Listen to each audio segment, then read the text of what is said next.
Karena Jokowi itu mencalonkan sebagai wali kota, wali kota, gubernur DKI, sampai presiden menggunakan ijazah itu. Tidak boleh. Makanya itu salah. Dia menggunakan identik dan non identik. Ya sudah ketahuan lah. Saya nggak bicara lah. Tapi karena untuk memuaskan pelapor akhirnya uji forensik. Itu masih nggak diterima.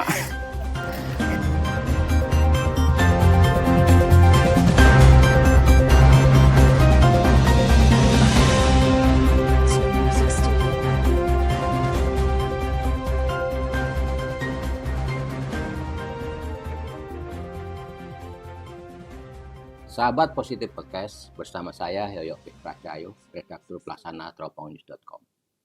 Pada kesempatan ini kita akan mengulas persoalan yang sedang up to date dan ramai diperbincangkan oleh masyarakat, sehingga membuat banyak orang memfokuskan pada masalah ini, yaitu masalah ijazah Presiden ke-7 Joko Widodo. Pada perkembangannya, kasus ijazah Joko Widodo ini telah sampai di penyidik Polda Metro Jaya. Terakhir, Presiden ke-7 Joko Widodo telah menyerahkan ijazah aslinya kepada penyidik. Untuk mengetahui status dari persoalan ini, di studio kita telah hadir Ketua Perhimpunan Pejuang Pembela Korban Mafia Hukum dan Keadilan, Bapak Priyanto SHMH. Selamat datang Pak Pri. Terima kasih Mas Yoyo. Saya sangat bergembira nih bisa mendatangkan Pak Pri dalam kesempatan ini, karena kita akan mengulas soal kasus yang sedang up to date di masyarakat. Ya. Mungkin Pak Pri bisa memulainya dari sebenarnya apa sih yang terjadi dengan ijazah Joko Widodo ini, Pak Pri? Ya, sebenarnya kasus ini udah lama sekali ya bergulir, saya nggak tahu. Dan gugatan itu juga sudah beberapa pengadilan itu kok nggak salah. Betul. Ada di Solo, ada di Jakarta Pusat. Betul. Tapi gugatan itu memang belum menyentuh pokok perkara. Ini yang masyarakat nggak paham, si penggugat juga nggak paham. Saya nggak baca putusannya. Iya. Kemungkinan gugatan itu NO menyangkut legal standing. Yang dimaksud dengan NO coba jelasan Pak. Not of voluntary backlog. Artinya tidak diterima itu. Jadi pokok perkaranya belum diperiksa, belum dipertimbangkan ya. Belum sehingga kok ijazahnya nggak dibuktikan waktu itu. Ya memang menyangkut legal standing dulu. Legal standing itu dalam bahasa gampangnya itu bahasa ya kita anggap kepentingan lah. Siapa yang punya kepentingan terhadap ijazah itu? Apakah penggugat mempunyai kepentingan terhadap ijazah Jokowi? Ya tentu secara hukum yang memiliki legal standing adalah lembaga yang mengeluarkan ijazah itu. Siapa tuh Pak Pri? Ya UGM. Oh, nilai Gajah Mada. Jadi kalau UGM menganggap itu palsu, maka dia tuh mempunyai legal standing untuk memperkarakan Jokowi. Karena dia menerbitkan itu. Dan dia mempunyai kompetensi untuk menyatakan ijazah itu palsu atau tidak. Sama upaya dengan sertifikat lah.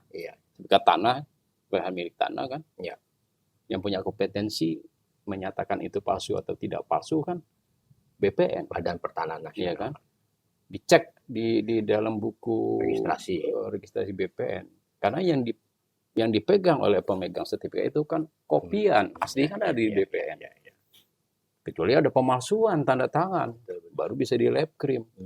Ternyata akte jual belinya itu palsu tanda tangannya, itu sebagai dasar peralihan hak menjadi sertifikat nama si A. Betul. Kan kalau ijazah kan nggak sekompleks seperti itu.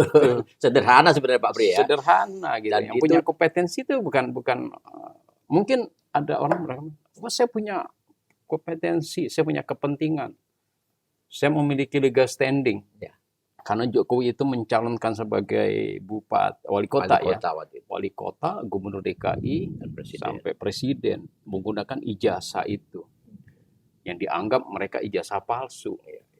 Itu hati-hati orang menyatakan ijazah palsu. Karena bahasa palsu itu bahasa hukum. Tidak boleh orang membilang itu palsu. Baris Krim aja Iya. dalam membuat hasil lab krim itu, Hmm. laboratorium kriminalistik Iya. Mabes Polri, dia Betul. tidak akan menyatakan dokumen itu palsu atau tidak. Dia menggunakan identik dan non identik. Makanya itu salah. Ya. Saya menghargai Rismond. Ya.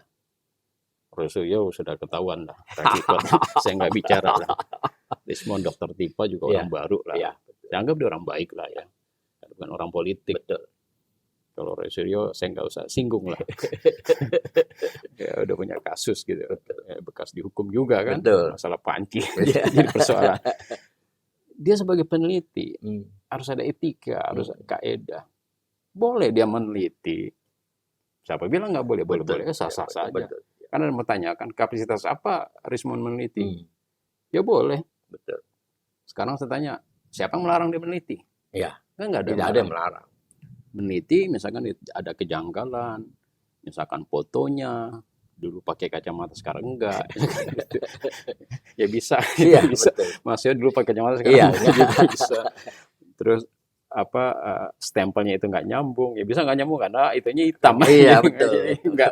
Stempelnya nggak Gitu. mendelita, betul. Atau yang mencolok misalkan pons, pada tahun sekian, Iya. hasil penelitian, ini huruf ini adanya di tahun sekian, itu.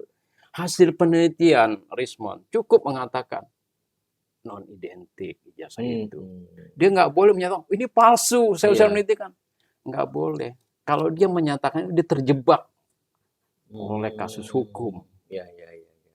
Oleh siapa? Oleh orang yang punya ijazah.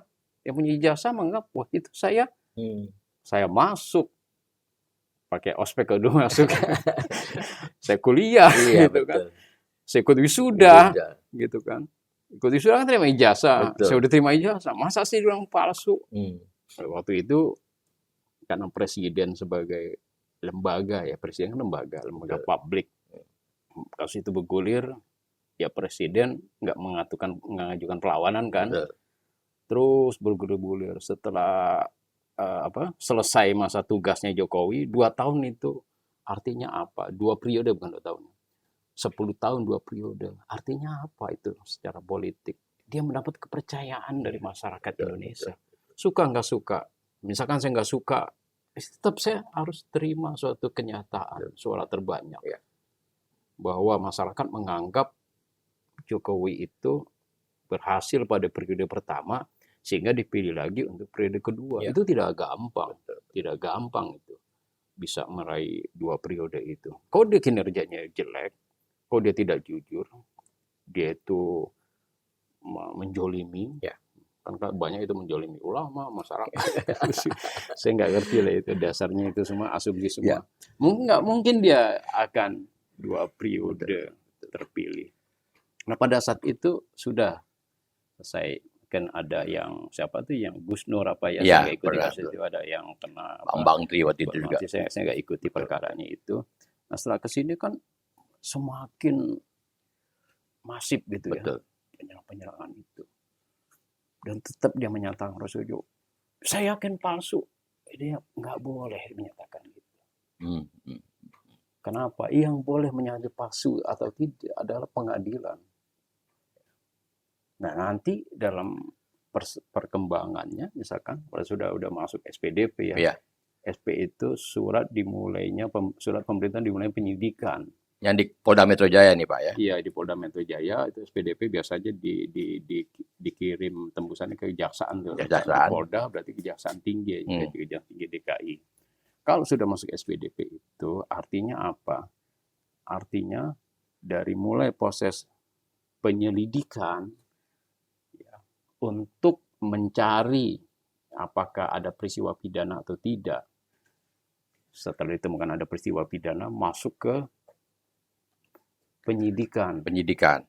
Masuk penyidikan, terbukti ada alat bukti yang cukup, minimal 2 alat bukti yang cukup. 2 alat bukti itu apa aja Pak? Contohnya Pak, misalnya. Ya, itu kan ada saksi ahli atau bukan juga. Ya, di media sosial. Oh. Rekaman-rekaman yang menyatakan palsu atau di podcast seperti inilah. Makanya kalau saya menyatakan ijazah Jokowi palsu, kena juga saya. Iya. Saya terus terang saya harus menjelaskan juga bahwa saya bukan posisi membela Jokowi Disclaimer nih, Pak, ya? Iya, Disclaimer ya. disclaimer aja, dan saya netral. Intinya apa? Podcast ini kan positif podcast. Iya. Itu memberikan pencerahan hukum kepada masyarakat. Betul. Jadi saya lihat kan masyarakat ini bingung jadi. Betul. Sampai sekarang. Saya juga bingung sebenarnya. Jadi kalau diadakan polling itu, dulu posisi Roy Suryo 10%, Iya. sekarang udah 80% menang. Menang di sosmed Di kan sosmed. gitu. Jadi apa? Betul. Maya ya, dunia maya. Dunia ya. maya. Dia menang gitu. Tapi dunia nyata hukum kan nanti di pengadilan. Gitu. Nanti Roy Suryo harus membuktikan bahwa ijazah Jokowi ini palsu. Aneh gitu. Iya. Kalau lembaganya sudah menyatakan Betul. benar ini dia mengeluarkan, benar ini mahasiswa saya, selesai sebenarnya persoalan. Nggak perlu pakai lab krim, Mabes Polri, uji forensik segala, Pak, ya. nggak pakai uji forensik. Tapi karena untuk memuaskan pelapor akhirnya uji forensik. Itu masih nggak diterima. Ada lapor ke PBB kemarin. Karena kalau itu kita bisa melakukan kepastian hukum. Betul, Pak. Ya, kita bisa melakukan kepastian hukum. Ini proses penegakan hukum ini harus berjalan. Nah, kalau hasil lab krim tidak diterima, itu kan Bareskrim Mabes Polri, Lembaga yang memang mempunyai kewenangan untuk mengajukan uji lab krim, bukan Resmon atau bukan Resi. Iya, betul, Pak. Dia kan itu gitu. Iya. Dia lembaga gitu. Ini ya maaf aja ya, bodoh. Saya katakan, apa bodoh? Nggak ngerti hukum. Dia nggak ngerti hukum. Kok dia ngerti hukum? Atau penasehat hukumnya juga? Saya juga nggak ngerti malah. Ada yang ngerti hukum, bekas ketua KPK nggak main-main. Iya, betul, Pak. Ikut juga. Bekas Menko Polhukam juga ikut-ikutan. Ikut ngaconya gitu. Ini apa? Ya, hukum itu fakta. Bukan asumsi. Iya, betul. Politik asumsi. Persepsi bukan fakta. Ini harus dibedakan. Nah, kalau sudah ranahnya ke pengadilan, itu sudah ranah fakta dan norma. Jadi orang berpikir hukum itu bukan berpikir di ruang hampa. Iya. Bukan berpikir di ruangan yang kosong. Bukan berpikiran pada asumsi. Gitu. Ini bukan politik. Tapi ini politiknya sangat besar ke sini. Tapi saya nggak. Oke, Pak Apri, kembali lagi ke tadi yang saya maksud. Pak Jokowi kan sudah melaporkan 12 orang atau 5 orang yang terakhir tuh, dan sudah menyerahkan ijazahnya juga ke. Sebenarnya masih ada waktu nggak untuk mediasi atau proses lainnya dalam konteks ini, Pak? Pidana nggak ada mediasi. Pidana tidak ada mediasi. Iya, tidak ada, kecuali ada di luar kasus ini kan, ya. Restorasi justice, ya. Restorasi justice. Kok ini kan nggak mungkin restorasi justice karena masyarakat perlu kepastian hukum. Jadi masyarakat perlu tahu benar nggak sih, palsu apa nggak sih. Berarti harus ada tersangka dulu, Pak, ya, Pri, dari 12 orang. Ya, sebenarnya itu yang terlapor itu bukan 12 orang. Ya. Yang saya dengar itu di berita-berita itu di YouTube, yang dikenakan ke YouTube itu yang dilaporkan sebenarnya 5 orang. Nah, hasil dari penyidikan, kemudian berkembang lah. Ada beberapa nama ternyata ikut melakukan perbuatan pidana. Diduga oleh penyidik melakukan perbuatan pidana, sehingga masuklah orang ini. Di sana mungkin ada lagi yang, itu kok yang lain juga si A si B juga ada kali 500 orang mengatakan itu palsu. Itu kok nggak masuk? Kan seperti itu. Ya mungkin dia nggak bersinggungan dengan penyidikan itu gitu. Dia nggak bisa misalkan Mas Yoyo juga ikut-ikutan, tapi nggak tersinggung, nggak ada irisannya dengan laporan itu dari pemeriksaan. Itu kan berkembangnya kan karena pemeriksaan saksi, alat-alat bukti yang dihadirkan oleh si pelapor. Kalau yang dilaporkan itu kan ada peneliti juga yang dilaporkan. Apa itu kriminalisasi itu bukan, Pak Pri? Jadi gini, kita harus tahu kriminalisasi ini. Makanya itu kan banyak pembelaan dari kubu Roy Suryo CS. Kami ini peneliti. tidak bisa dipidanakan. Hmm. Mempidanakan peneliti itu sama saja melakukan kriminalisasi terhadap kami, kan begitu. Betul. Kita harus tahu dulu arti kriminalisasi apa itu kan. Ya. Kriminalisasi itu kan perbuatan yang legal, perbuatan yang memang ada dasar hukumnya yang diatur undang-undang, dianggap perbuatan itu perbuatan melawan hukum. Betul. Atau perbuatan pidana. Oke. Dianggap perbuatan itu tidak legal. Ya. Itu namanya kriminalisasi. Kalau ini kan saya kembali bertanya, mereka menganggap sebagai peneliti, cukup menyatakan misalkan ijazah berdasarkan hasil penelitian kami, font hurufnya apa, pada tahun segini tidak ada gitulah pokoknya ya. Apa fotonya, kok pakai kacamata, harusnya Jokowi nggak pakai kacamata, ya kan. Maka ijazah Jokowi itu terus kemudian diambil lagi ijazah temannya, disandingkan. Maka ijazah Jokowi begitu disandingkan dengan ijazah temannya itu, ya cukup disandingkan juga ketahuan. Betul.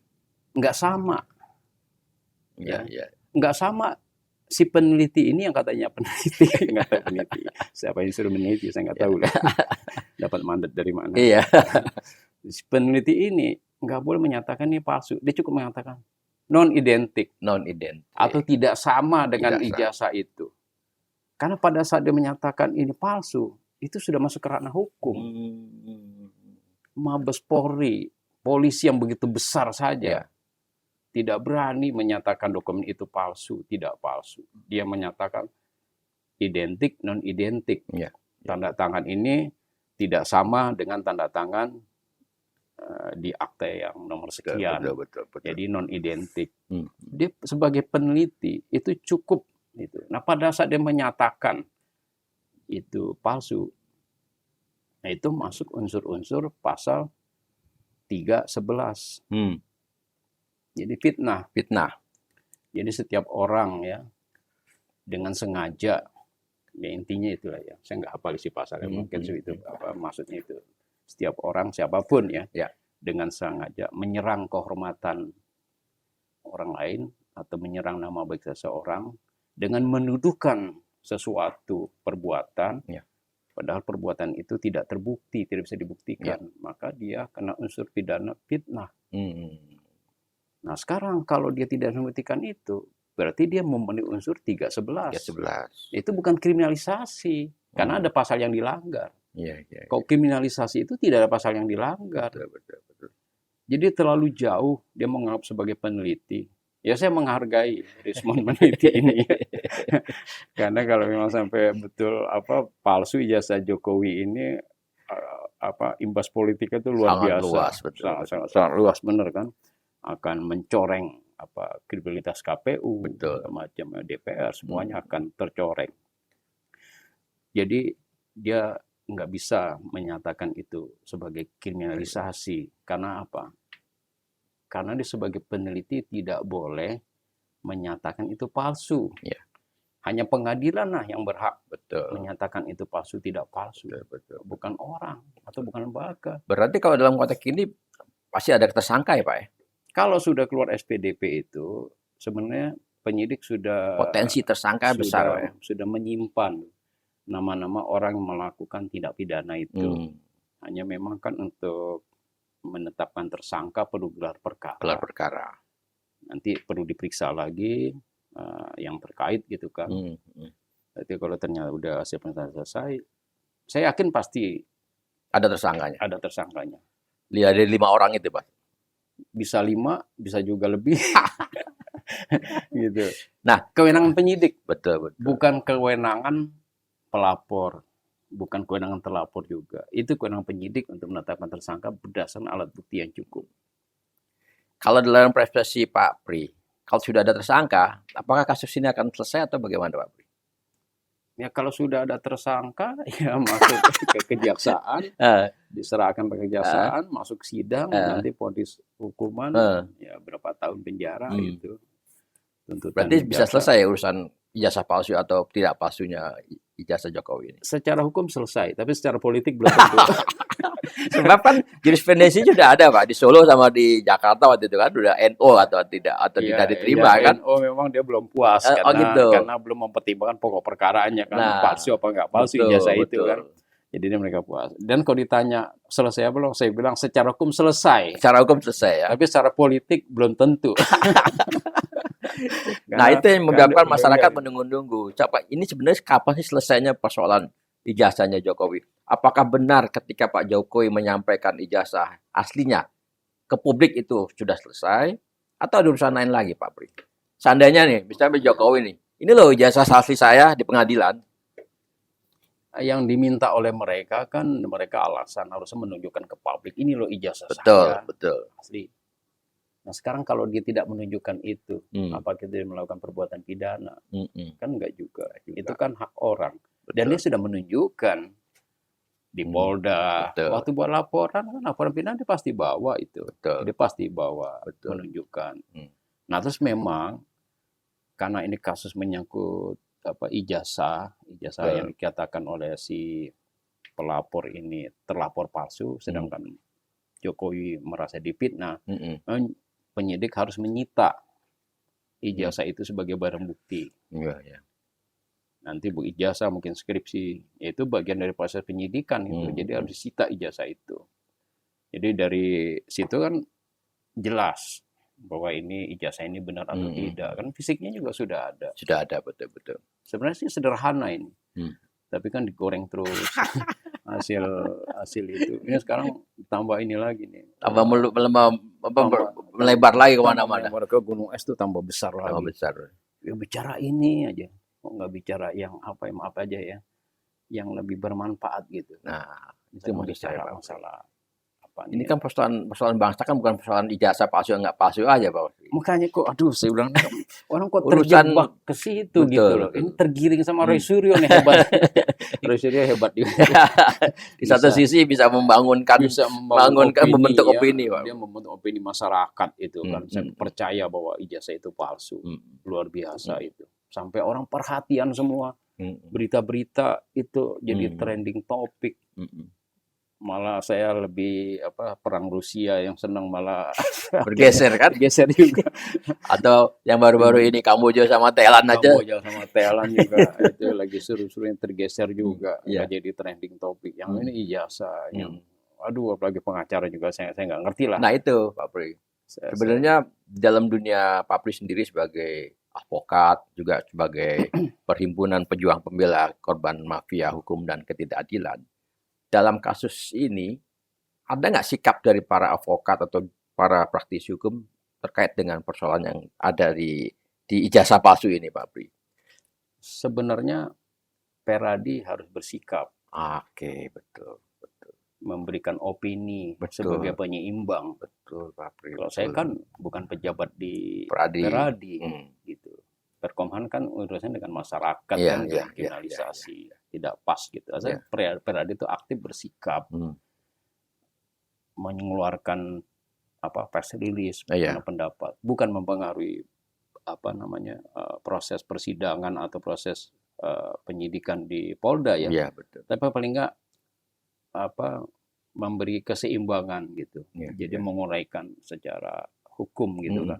Fakta hukumnya seperti ini. Memberikan edukasi ke masyarakat. Edukasi ke masyarakat. Walaupun pengacaranya kan sudah bilang seperti itu, tapi harus diperkuat oleh lembaga Peradi. Karena Peradi itu harus punya kepentingan terhadap penegakan hukum. Agar kasus ini tidak ada damai terus berjalan gitu. Agar kasus ini tidak dipolitisir. Ini kan ada dua kubu menganggap ini korban kriminalisasi ini dipolitisir, kasus ini itu semua jadi udah pada liar pendapat-pendapatnya. Betul. Ini pendapatnya bukan pendapat yuridis lagi gitu. Semuanya asumsi semua. Hukum tidak bisa dibikin asumsi. Bicara hukum dan bicara fakta. Bicara hukum, pidana, bicara proses yang harus diikuti di persidangan. Hakim nggak akan terpengaruh oleh tekanan-tekanan masyarakat. Tetap aja akan memutus, saya yakin dengan objektif lah untuk kasus ini. Hal lain yang akan disampaikan Pak Pri soal konteks dalam ijazah palsu ini, Pak? Ya sebenarnya pada masyarakat harus memilih-milih lah, mempertimbangkan setiap berita-berita di media sosial. Jangan gampang percaya oleh isu-isu yang negatif gitu. Harus cermat dalam melihat suatu persoalan. Iya. Atau juga jangan ikut-ikutan gitu kan. Lebih baik kalau kita tidak tahu ya diam saja Iya. gitu. Nggak boleh kita terpengaruh ikut membenci seseorang. Betul. Karena kita tidak baik membenci orang yang baik gitu kan. Belum tentu orang itu juga salah. Iya. Kita gitu. Jadi supaya polemik masalah ijazah ini kalau bisa sudah cukup lah. Betul. Karena sudah masuk ke pengadilan, Ya. udah percayakan saja sama pengadilan. Pengadilan. Jangan dipolitisasi lagi kan. Betul. Jangan dipelintir-pelintir lagi. Udah serahkan, nggak usah banyak bicara. Ini bicaranya hampir tiap hari itu, aduh. Itu aja dibahas. Bicaranya di balik itu semua TV itu ya, Kompas semuanya, TV One, Inews semua. Iya. Karena itu apa namanya, penulisannya banyak Pak Pri. Iya. Dalam konteks komunikasi itu memang hal yang seperti itu yang sedang diinginkan oleh masyarakat. Dan juga diinginkan oleh media kan. Oleh media juga. Enggak, media itu bergantung dari keinginan masyarakat. Nah itu masyarakat juga kondisi berdasarkan juga kemampuan komunikasi masyarakat juga gitu. Masyarakat ini jenuh dengan hal-hal yang selama ini juga benar gitu kan. Misalnya pemerintah kan suka nggak benar juga kan, kadang-kadang ini gaji mau naik nggak tahu diundur misalnya. Oh, iya, itu. Kemudian pindah ibu kota, akhirnya nggak jadi pindah ibu kota. Kan akhirnya pemerintah sekarang nggak konsisten. Iya, inkonsistensi. Wah, bilang gaji guru akan naik. Itu kan masyarakat jadinya nyari hal yang Pak Hakim. Aduh, saya bilang janganlah bicara gampang gitu kan. Jadi kalau bicara naikkan gaji guru, ya dinaikkan gaji guru. Nah, guru nggak ada yang berani lagi menuntut. Nggak bisa, emang nggak ada dananya, Pak. Nggak ada dananya, harusnya guru itu PGRI bikin surat kepada Terhormat Prabowo pada hari ini di acara Guru Nasional, Bapak ingin menaikkan gaji guru 100%. Iya. Bagaimana Pak kabarnya? Apa uangnya sudah ada atau belum? Kan menunggu. Semua dijanjikan, hakim menjanjikan. Aduh, makan bergizi gratis dari awal kampanye. Jadi masyarakat tuh wajar kecewa. Betul. Jadi masyarakat sekarang luar biasa jumlah pengangguran. Jumlah pengangguran itu meningkat. Kan sebenarnya yang harus dikritisi sama pemerintah. Serang di situ pemerintah. Betul. Jangan ijazah. Kita miris sekali itu. Di mana tuh di Cianjur. Toko swalayan kecil membutuhkan karyawan cuma 50 orang itu kan, karyawan kecil yang gajinya juga nggak seberapa, itu ribuan orang yang melamar ngantri ngelawan. Nggak usah jauh-jauh Pak Pri, di Jakarta yang tukang sapu jalanan itu kan buka lowongan kan. Oh, yang di DKI itu. Ternyata itu juga ya. Itu sapu. Banyak lagi. Dan rata-rata S1 Pak. S1 aja mau jadi tukang sapu. Jadi intinya memang lebih susah nyari kerja sekarang. Memang kita nggak bisa bandingkan kita dengan Malaysia, dengan negara-negara yang kecil, karena kan penduduk kita banyak. Indonesia kan besar, jadi karena banyaknya penduduk, sementara kita tahu kabinet itu gendut, itu kan, banyak hal-hal yang nggak penting gitu kan, tapi dijadikan bagian dari kabinet itu, jadi ada pemborosan di situ juga. Jadi di satu sisi menekan anggaran. Akibatnya hotel sepi, kemana-mana pariwisata juga sepi. Pariwisata sepi. Di sisi lain ini membengkak, membengkak gitu. Ya saya sih pengen Prabowo itu konsisten lah. Pemerintah konsisten Pak ya. Ya karena kan yang pidato kan Pak Prabowo ya, pemerintah. Jadi begitu itu cek lah di anak buahnya itu dinaikin apa belum. Ya kalau nggak sesuai janjinya paling nggak ada lah. Untuk hakim misalkan, untuk guru. Yang penting sih guru sebenarnya. Bukan saya membela guru. Kan guru kan pahlawan tanpa tanda jasa. Iya, betul. Untuk hakim ya itulah cukup atau tidak itu kan subjektif ya. Tergantung gaya hidup. Itu luar biasa kan kejahatan di lembaga peradilan itu kan. Jarum Ricard itu kan. Luar biasa mafia peradilan juga masih ada. Itu baru satu Pak yang ketangkep kan? Belum yang lain ya? Belum yang lain. Itu kan yang ketangkep kan yang ketahuan. Yang ketahuan. Ketahuan mungkin lebih banyak. Lebih banyak. Itu. Kita nih, bukan Indonesia ini saya lihat makin kurang bagus lah. Dibanding pada era-era sebelumnya ya. Jadi ya sulit. Sebenarnya masyarakat cuma gini aja, kok sulit bener sih nyari kerja. Iya. Itu aja. Betul. Kok mahal sih, semuanya Mahal. serba mahal. Betul. Jadi inflasinya walaupun Betul. sudah ditekan, Mm-mm. walaupun listrik sudah disubsidi, gas sudah disubsidi, premium disubsidi itu bensin itu Energi ya, ya. Pertalite ya. Pertalite. Tapi tetap masyarakat berat ini. Karena daya belinya itu. Karena nggak ada pemasukan, Pak. Nggak ada pendapatan masyarakat kan. Iya, sekarang gaji 5 juta dengan itu aja Nggak udah nggak cukup, Pak. cukup gitu. Nggak Makanya gimana kalau nggak Itu di disubsidi? Jakarta 5 juta. Di daerah UMR yang daerah. 1-2 juta. Kayak di Jogja Iya. itu 2 juta. Di daerah, makanya aduh. Bagaimana dia mau meningkatkan kualitas pendidikan, ya Iya. terutama kan.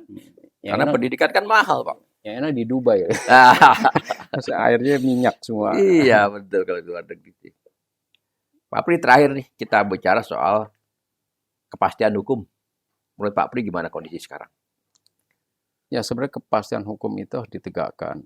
Jadi perbuatan Rosario CS ini itu bisa merusak kepastian hukum.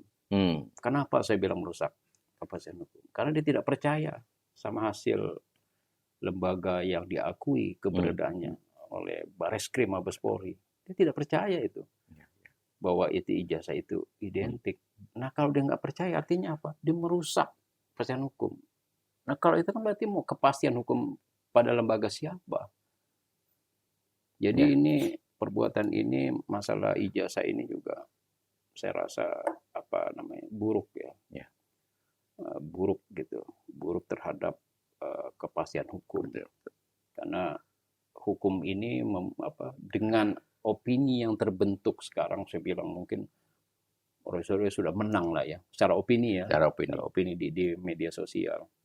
Itu kan imbasnya apa? Masyarakat nggak percaya pada hukum. Memang hukum kita aku kurang bagus ya.